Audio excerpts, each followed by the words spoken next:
ओम नमो भगवते वासुदेवाय नमः। गरुड़ पुराण 11वां अध्याय। दशगात्र विधान। गरुड़ जी बोले, हे केशव, आप दशगात्र विधि के संबंध में बताइए, इसके करने से कौन सा पुण्य प्राप्त होता है और पुत्र के अभाव में इसको किसे करना चाहिए। श्री भगवान बोले, हे तार्क्ष, अब मैं दशगात्र विधि को तुमसे कहता हूँ, जिसको धारण करने से सत्पुत्र पितृ ऋण से मुक्त हो जाता है। पुत्र पिता के मरने पर शोक का परित्याग करके धैर्य धारण कर सात्विक भाव से समन्वित होकर पिता का पिंडदान आदि कर्म करें। उसे अश्रुपात नहीं करना चाहिए, क्योंकि बांधवों के द्वारा किए गए अश्रुपात और श्लेष्मपात को विवश होकर पितारूपी प्रेत पान करता है, इसलिए इस समय निरर्थक शोक करके रोना नहीं चाहिए। यदि मनुष्य हजारों वर्ष रात दिन शोक करता रहे तो भी प्राणी कहीं भी दिखाई नहीं पड़ सकता। जिसकी उत्पत्ति हुई है उसकी मृत्यु सुनिश्चित है, और जिसकी मृत्यु हुई है उसका जन्म भी निश्चित है। इसलिए बुद्धिमान को इस अवश्यंभावी जन्म मृत्यु के विषय में शोक नहीं करना चाहिए। ऐसा कोई दैवी अथवा मानवीय उपाय नहीं है जिसके द्वारा मृत्यु को प्राप्त हुआ व्यक्ति पुनः यहाँ वापस आ सके। अवश्यंभावी भावों का प्रतिकार यदि संभव होता तो नल, राम और युधिष्ठिर महाराज आदि दुख न प्राप्त करते। इस जगत में सदा के लिए किसी का किसी भी व्यक्ति के साथ रहना संभव नहीं है। जब अपने शरीर के साथ भी जीवात्मा का सार्वकालिक संबंध संभव नहीं है तो फिर अन्य जनों के आत्यंतिक सहवास की तो बात ही क्या। जिस प्रकार कोई पथिक छाया का आश्रय लेकर विश्राम करता है और विश्राम करके पुनः चला जाता है, उसी प्रकार प्राणी का संसार में परस्पर मिलन होता है। पुनः प्रारब्ध कर्मों को भोग कर वह अपने गंतव्य को चला जाता है। प्रातः काल जो भोज्य पदार्थ बनाया जाता है वह सायंकाल नष्ट हो जाता है। ऐसे नष्ट होने वाले अन्न के रस से पुष्ट होने वाले शरीर की नित्यता की कथा ही क्या। पितृमरण से होने वाले दुख के लिए यह पूर्वोक्त विचार औषध स्वरूप है। अतः इसका सम्यक चिंतन करके अज्ञान से होने वाले शोक का परित्याग कर पुत्र को अपने पिता की क्रिया करनी चाहिए। पुत्र के अभाव में पत्नी को और पत्नी के अभाव में सहोदर भाई को तथा सहोदर भाई के अभाव में ब्राह्मण की क्रिया उसके शिष्य को अथवा किसी सपिंडी व्यक्ति को करनी चाहिए। हे गरुड़, पुत्रहीन व्यक्ति के मरने पर उसके बड़े अथवा छोटे भाई के पुत्रों या पौत्रों के द्वारा दशगात्र आदि कार्य कराने चाहिए। एक पिता से उत्पन्न होने वाले भाइयों में यदि एक भी पुत्रवान हो तो उसी पुत्र से सभी भाई पुत्रवान हो जाते हैं, ऐसा मनु जी ने कहा है। यदि एक पुरुष की बहुत सी पत्नियों में कोई एक पुत्रवती हो जाए तो उस एक ही पुत्र से वे सभी पुत्रवती हो जाती हैं। सभी भाई पुत्रहीन हो तो उनका मित्र पिंडदान करे अथवा सभी के अभाव में पुरोहित को ही क्रिया करनी चाहिए। क्रिया का लोप नहीं करना चाहिए। यदि कोई स्त्री अथवा पुरुष अपने इष्ट मित्र की और्ध्वदैहिक क्रिया करता है तो अनाथ प्रेत का संस्कार करने से उसे कोटियज्ञ का फल प्राप्त होता है। ओम नमो भगवते वासुदेवाय नमः।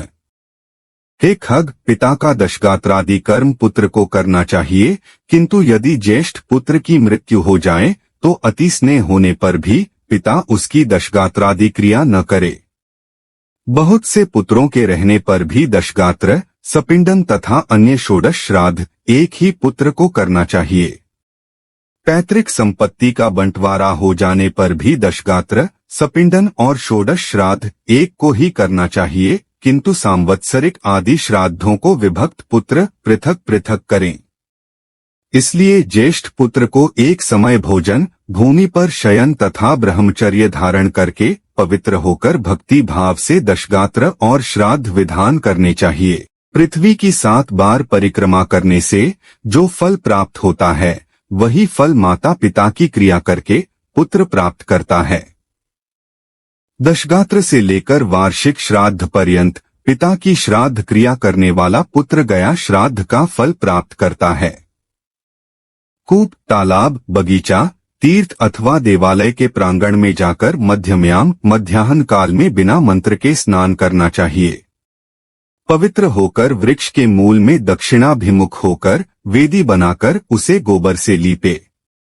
उस वेदी में पत्ते पर कुश से बने हुए गर्भमय ब्राह्मण को स्थापित करके पाद्यादि से उसका पूजन करें और 80 पुष्प संकाशन पीत्वा सस्मुच्यतम ये नमस्यन्ति गोविंदन न तेषां विद्यते भयम इत्यादि मंत्रों से उसे प्रणाम करे।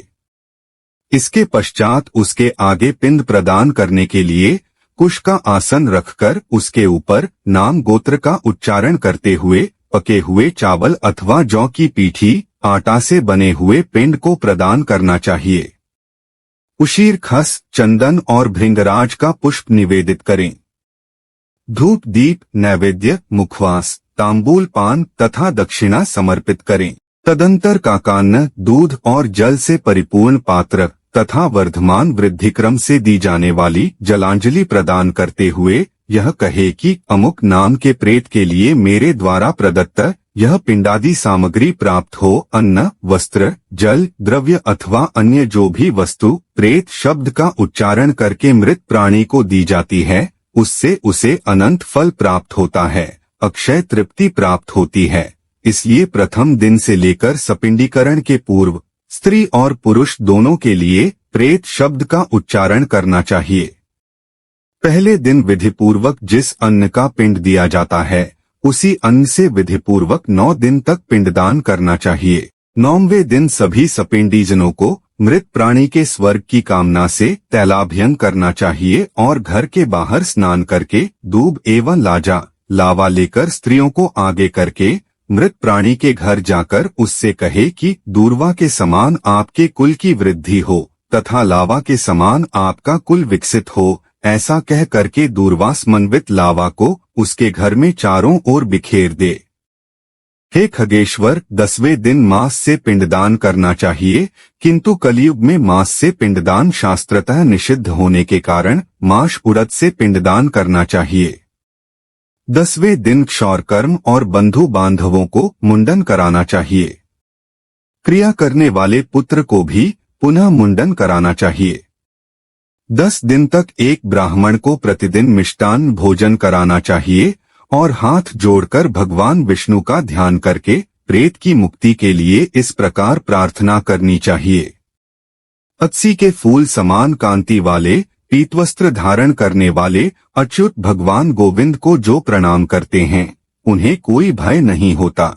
हे आदि अंत से रहित शंख चक्र और गदा धारण करने वाले अविनाशी तथा कमल के समान नेत्र वाले देव विष्णु, आप प्रेत को मोक्ष प्रदान करने वाले हो।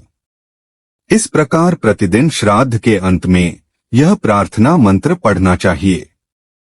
तदंतर स्नान करके घर जाकर गोग्रास देने के उपरांत भोजन करना चाहिए।